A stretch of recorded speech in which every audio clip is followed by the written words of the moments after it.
Je m'appelle Kylian Martin, je suis étudiant à l'école des hautes études en sciences sociales et je travaille sur le municipalisme, sur l'imaginaire autour du municipalisme, c'est-à-dire ce que j'appelle l'imaginaire communal, qui est l'imaginaire de la commune. Les éléments déclencheurs d'initiatives municipalistes, à mes yeux, il y en a trois. Le premier, c'est une impasse démocratique, c'est-à-dire un moment où le constat général, c'est que le système tel qu'il est organisé est plus capable de mettre le bien commun au-dessus de biens particuliers et plus capable de faire face aux problèmes qu'une communauté rencontre. Le deuxième élément, je dirais que c'est une effervescence démocratique qui, face à cette impasse, un sursaut de la part d'une partie de la population qui décide de se mobiliser pour essayer d'innover, de trouver des solutions, d'essayer de construire quelque chose à côté ou à l'intérieur qui pourrait remplacer le système tel qu'il est actuellement.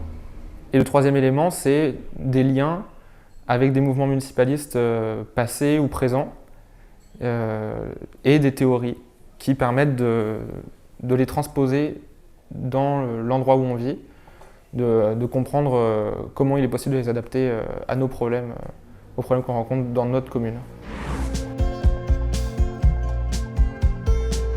Alors les ingrédients pour un mouvement municipaliste à la française, si on regarde les trois éléments que j'ai donnés précédemment pour faire naître des initiatives municipalistes, j'ai l'impression que les deux premiers, ils sont là, c'est-à-dire qu'il y a le constat, l'impasse démocratique. Ce constat, il est partagé par de plus en plus de monde. Alors ce premier élément de constat de l'impasse démocratique en France, il est visible à tous les niveaux, surtout sur le plan écologique en ce moment, parce que c'est vraiment le sujet où c'est le plus flagrant, que nos décideurs politiques n'ont aucune capacité, aucune volonté de prendre des décisions qui permettraient de trouver des solutions. Mais c'est visible aussi sur le plan social, où les élites économiques se sont complètement autonomisées et où c'est devenu le chacun pour soi. C'est visible à tous les niveaux de la société.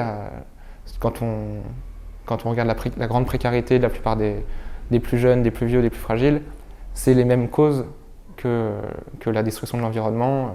Et c'est ce constat du lien entre les crises sociales et écologiques qui mène la plupart du temps à une effervescence démocratique aujourd'hui. Ce deuxième élément-là, c'est l'élément d'innovation.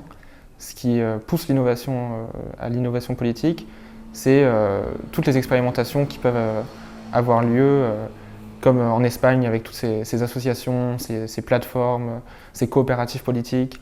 Eh bien, en France, on voit qu'il y a la même chose qui se crée petit à petit. Et l'effervescence démocratique, elle existe dans des parties de plus en plus grandes de la population. Chez les urbains, ça s'est vu avec Nuit debout. Chez les périurbains et les ruraux, ça se voit avec les Gilets jaunes. Et ça se voit à travers beaucoup d'initiatives comme les ZAD, comme des initiatives parfois moins visibles, comme les AMAP, les CEL, les villes en transition, tous ces indicateurs qu'il y a une envie de changement et qui s'expriment différemment selon l'endroit où on se situe dans la société. Maintenant, le troisième élément, pour que ça se transforme en impulsion municipaliste, c'est le lien avec des mouvements et des théories distants dans le temps ou dans l'espace. Et aujourd'hui, je pense que c'est là notre rôle, c'est de faire le lien entre cette envie, cette effervescence, et des théories municipalistes, des mouvements municipalistes en parlant de ce qui se passe au Rojava, de ce qui se passe chez les zapatistes, de parler de Murray Bookchin et d'Ada Colau.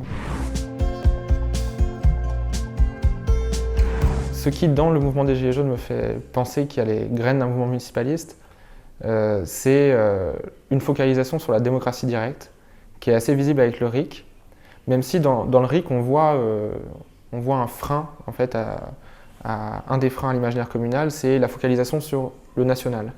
C'est-à-dire que le RIC est toujours pensé dans un cadre national, et d'ailleurs, c'est le principal frein au développement du municipalisme chez les Gilets jaunes. Mais le mouvement des Gilets jaunes, c'est un mouvement qui est hyper divers, hétérogène. Et d'ailleurs, on a beaucoup de mal à dire le mouvement des Gilets jaunes fait ceci, dit ceci, pense ceci, parce que c'est un mouvement qui est très difficile à caractériser dans des termes clairs. Mais ce que je vois, c'est qu'il y a toute une partie, du moins du mouvement des Gilets jaunes, qui prend en compte cette question de la démocratie directe, qui retisse des liens politiques au niveau local. Et il y en a même une partie qui a fait un pas direct et explicite vers le municipalisme. C'est la partie qui a été fédérée par les Gilets jaunes de Commercy, qui ont organisé l'Assemblée des Assemblées à Commercy en janvier, et qui a été suivie par une deuxième Assemblée des Assemblées à Saint-Nazaire. Et même si ceux qui organisent ces assemblées n'ont pas une fidélité à la théorie complète, dans les pratiques, c'est exactement ça le municipalisme. C'est-à-dire que quand on écoutait parler les Gilets jaunes dans ces assemblées, ils revendiquaient l'autonomie locale, ils revendiquaient la démocratie directe, l'égalité politique radicale, l'auto-organisation. Tous les ingrédients étaient là. J'étais là aux 2 assemblées des assemblées en tant qu'observateur. Et quand je suis venu d'abord à Commercy, c'était assez jubilatoire. C'était une très belle surprise pour moi parce que j'avais commencé à travailler sur le municipalisme à un moment où c'était assez peu, c'était pas un sujet en France. Et là, de voir un mouvement explicitement municipaliste qui se construit sur le territoire français, avec des centaines de gens qui viennent de la France entière pour en parler. J'ai vu des tables qui parlaient du Rojava, qui parlaient des insurrections zapatistes. J'ai vu des manuels de municipalisme un peu partout, au milieu de gens qui, pour la plupart, étaient très loin des milieux où on parle de ça d'habitude. C'est des gens des classes populaires qui n'avaient pas l'habitude de parler en public, mais qui, quand ils prenaient la parole en public, défendaient point par point des pratiques municipalistes. Donc c'était assez émouvant. À Saint-Nazaire, ce qu'il y avait de satisfaisant, c'était plutôt le nombre. Il y avait 3 fois plus d'assemblées locales qui étaient présentes, enfin de délégués d'assemblées locales.